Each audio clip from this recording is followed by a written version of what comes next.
تشرینی دووەم کاتژمێر 11 شەو دکتۆر وشیار ئیسماعیل پێشنوێژ و وتارخوێنی مزگەوتی حاجی عومەری بندیان لە بەردەم ماڵەکەی خۆی لە گەڕێکی بەهاری نوێ لە شاری هەولێر کوژە و کەسوکارەکەشی دەڵێن نە دکتۆر وشیار و نە بنەماڵەکەمان کێشەی کۆمەڵایەتیمان لەگەڵ هیچ کەسدا نییە.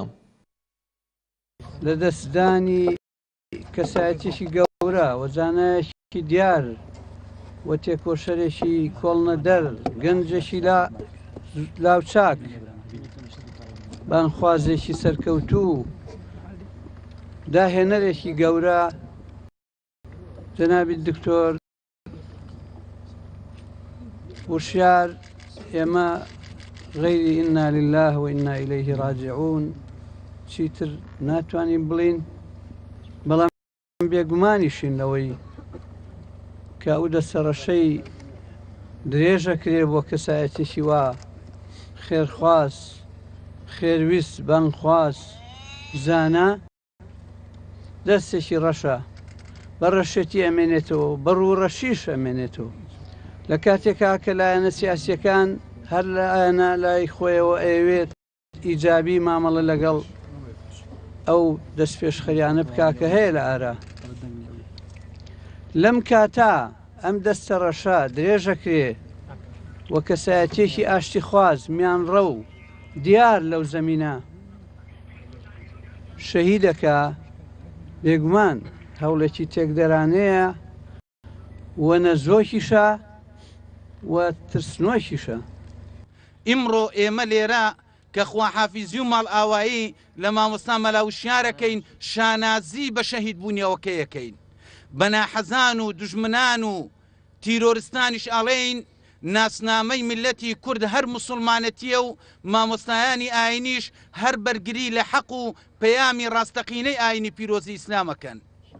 بۆیە ئێمە وەکو یەکێتی زانایانی ئاینی ئیسلامی کوردستان پرسە و سەرخۆشی لە خۆمانەکەین. مامۆستا وشیار لە ئێمە چووە ماتەم ڕائەگەینین، ئیدانەی ئەو کردارە ئەکەین،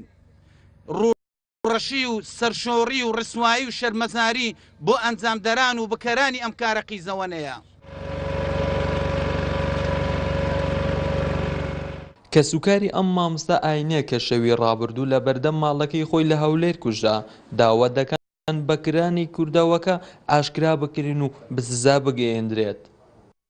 ئێمە کێشەی کۆمەڵاتیمان لەگەڵ کەس نییەوە بە تایبەت مامۆستا وشیار کێشەی لەگەڵ کەسدا نەبوو وەک ئاماژیان پێکرد کە کەسایەتێکی دیاری شاری هەولێرەوە دەڤەری بەردەڕاش بۆ هیچ کێشەی نەبووە و تا ئێستاش ئێمە وەکو گومان ناتوانین بڵێن گومانمان لە کەسە، بەڵام لایەنی بە تایبەت ئەمنیەکان بە بەرپرس دەزانین بۆی بتوانن بکارەکانی بە تایبەت تیرۆرکردنی مامۆستا وشیار بدۆزنەوە، چونکە گومانمان نییە کە کەسێکمان گومان لێ هەبی وەکو کەسێک دیاری بێ و سکاڵەمان لەسەریە بێ، بەڵام ئێمە بەیانی سکاڵای یاسایی تۆمار دەکەین و ئەوەی کە لەبەر دەستدایە کامیرەی چاودێری هەیە لە مزگەوت، ئەو کامیرەی چاودێرە لە ئێستادا لای ئاسایشە، ئێمە چاڕوانی لێدوانی ئاسایش دەکەین بۆی بزانین لە کامیری چاودێریەکە دەرچوە چێیە کە ئەم کارە قیزەونی ئەنجام داوە کە کەسێکە یا دوو کەسە، چونکە تا ئێستەمە نازانین چەند کەس بوونە، بەڵام ئەوەی دەزانین کاژمێر 30 خولەک بووە کە لە دەرگایاندا و مامۆستا وشیار هاتووە دەرەوە بە 2 گولە دکتۆر وشیاران تیرۆر کردو، تەنها ئەوە دەزانین و ئێمە بەیانیش سکاڵە تۆمار دەکەین. مامۆستا کامیرە وشیار ئیسماعیل مستەفا لە ساڵی 1974 لە گوندی کەونەباک سەر بە قەزای بەردەڕەژ لەدایک بووە و خێزاندارە و کوڕێک و 4 کچی لە دوای خۆی بەجێ هێشتووە و دکتۆرای هەیە لە تەفسیر و بەرپرسی مەکتەبی زانایانی هەولێری یەکگورتی ئیسلامی کوردستان بووە و یەکێک بووە لە دامەزرێنەری یەکگورتی ئیسلامی کوردستان لە شاری هەولێر.